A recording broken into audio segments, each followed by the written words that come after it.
What's up, YouTube? Zero here. Welcome to the place where gamers, witches, wizards, and superheroes unite. Today, I have an epic build for the Nergigante in Monster Hunter Stories 2, Wings of Ruin. Now, if you've played Monster Hunter at all, you know the Nergigante. It is a powerhouse. Now in Monster Hunter Stories 2, this is going to be the first Elder Dragon you'll encounter and actually be the first Elder Dragon you are able to find eggs for and hatch. There are tons of builds that you can use with the Nergigante as it is insanely versatile. This build is a tank build. Without further ado, let's get into the gene setup. So the first gene I'm going to show is the Might gene. This is going to be really the attack gene to help balance it out a little bit better. But what the Might gene is going to do is it's going to greatly boost our non-elemental attack. So we have the extra large Might gene. Now after that, we're going to go into part of our tank build. We have the self-heal extra large. We're going to recover a great amount of HP at the end of each turn. Now this goes very well with the 3 health ups that we're going to put on this build. So I have the extra large health boost, which is going to greatly increase my health. I have the small and I have the large. Obviously, if you can replace the small with the medium, do so, but I was not able to find the medium yet. I will replace it when I get the opportunity. Now we're going to have Calamity Smash. Of course, this is the Nergigante gene extra large. And what that's going to do is it's going to deal massive damage to all enemies. You're going to lower your defense a little bit, but recover HP over 3 turns. Something the Nergigante already has, so just keep it on there. Then we're going to go with Ruinous Strike. Again, something else the Nergigante already has. It deals medium damage to 1 enemy and has a high chance for crit. And that's also a speed gene. So the speed gene coupled with a power gene, so we can kind of switch up moves.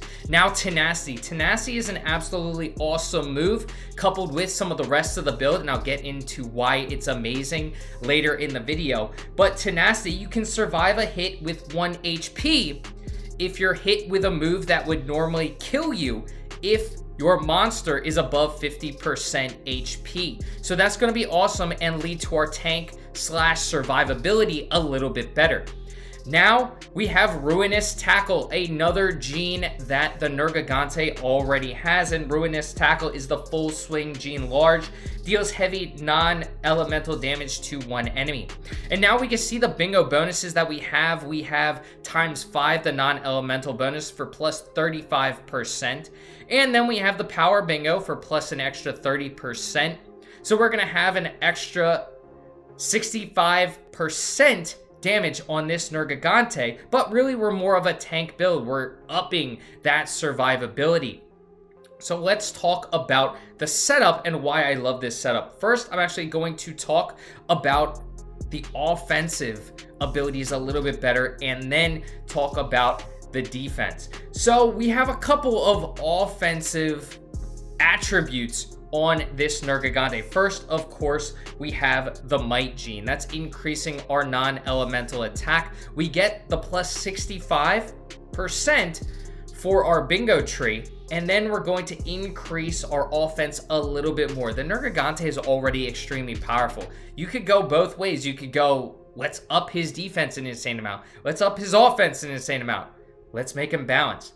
This adds a little bit more to the offense while still focusing on the tank build with some of the other genes that we have. So I put that Might gene in there because it does just give us a little bit extra of that offensive boost. The 3 attacks that we have are already genes that the Nergigante is blessed with. The Nergigante gene large, which is your Ruinous Strike, that's your speed attack. So we do have a speed attack on our Nergigante, so we can counter power type monsters. Then we have the Nergigante gene extra large, which is our Calamity Smash. That's going to deal massive damage to all enemies. I've iterated this before, a move that attacks all enemies, so we can deal massive amounts of damage when we are facing those enemies that have multiple sidekicks. And then finally, the full swing gene large, which is Ruinous Tackle. That's going to help us deal heavy non-elemental damage to one enemy, and that's our power type move. So when we want a power type move, we can utilize the full swing gene large, the Ruinous Tackle. When we want a speed type move, we can use the Nergigante gene large, which is the Ruinous Strike. And then when we want to deal damage to all enemies, we can use the Nergigante gene extra large, which is Calamity Smash. So all those moves are great on the Nergigante. Then we have our Might Gene up, giving us a little bit more attack. Now let's get into the defense. This is really where this Nergigante is going to shine, at least with this build. So the Nergigante is already insanely powerful, both offense and defensively. Giving this Nergigante those health ups is going to increase its survivability even more. It gives us more health on our Nergigante. Now this couples very well with Tenacity. We already saw what Tenacity does. We can survive a hit that would normally kill us if we're above 50% health. Well, increasing our health means we have the ability to stay above 50% even more. Even when we're taking those hits, we're going to have that opportunity to stay above that 50% even more. So now when Tenacity can come into play even more because we're staying above our 50% health threshold. On top of that, we have the self-healing gene that's healing us. You can see after every turn, the Nergigante is gaining back health. So that's healing us and keeping us over that 50% threshold. And if we're below that 50% threshold, it's pushing us towards and above that 50% threshold. So when we are facing those tough monsters, we can survive with our Tenacity gene. Now, when you're facing end game monsters or when you go online in co-op, there are going to be a lot of powerful monsters, a lot of monsters that can kill you with one blow. So increasing that health pool, utilizing that with Tenacity, and utilizing that with the self-heal gene are all bouncing off of each other. They're all helping each other out. So we can survive longer with our Nergigante, and we have a couple of nice offensive moves that can help us defeat those enemies. We can counterattack them. We can win more head-to-heads because we do have a power attack and we do have a speed attack, so we can switch it up when we need to.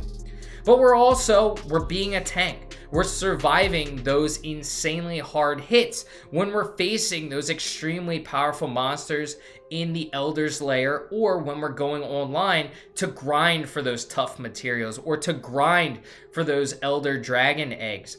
We're going to be facing tough monsters, and we're going to want to be able to survive as long as possible. We don't want to lose hearts in the middle of battle because it's tough to heal up those hearts when you're in the middle of battle. So this Nergigante is really focused on that defense. It's focused on healing up more so than on offense. Now I have other Nergigante builds coming that are going to focus more on offense, but this one we have our defensive setup. We're focused more on health and coupling all of our healing defensive genes together because they bounce well off of each other. So let me know in the comments section what you think of this Nergigante build. Do you prefer your Nergigante to be more of a tank, a defensive wall? Or do you like to go more offensive? Do you like to score goals like Cristiano Ronaldo? Let me know in the comments section. I hope you enjoyed this video, and if you did, feel free to give it a thumbs up and hit that subscribe button for more Monster Hunter Stories 2 content. I do a bunch of other video game videos and mystery box unboxing videos, so feel free to check those out as well. I hope you have a great rest of your day. It's Friday for me, so if it is for you, I hope you enjoy the weekend, and until next time, peace.